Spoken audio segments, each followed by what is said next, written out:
Bu yoqqa kelchi. Nima qilyapsan? Arg'imchoq. Nima? Arg'imchoq, tayyorman. Ketik. Mazza qildingmi? Bu nima? Arg'imchoq.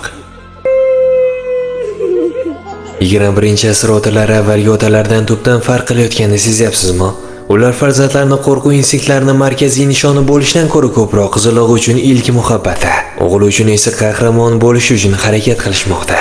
Lekin tan olaylik, zamonaviy hayot poygasi, tinimsiz ish va faqat pul topishim kerak degan tushuncha ba'zan eng muhim narsani, farzandimiz bilan o'tadigan daqiqalarni bizdan tortib olayotgandek.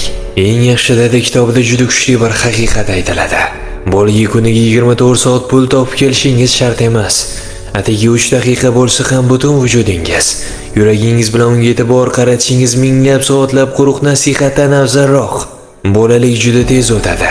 Ular ulug' egasiz topgan pulni, uning vaziga yo'qotgan vaqtingizni emas, siz bilan o'tkazgan o'sha shirin lahzalarni eslashadi. Bandlik hech qachon farzanddan yiroqlashish uchun bahona bo'la olmaydi. Har bir ota va bo'lajak otalar o'qish kerak bo'lgan Kichkina, lekin otalikning eng ahamiyatli bilimlarini o'rgatuvchi kitobcha yaqinda o'zbek tiliga o'girildi. Uni buyurtma berish uchun izohlarda eng yaxshi dada deb yozib qoldiring.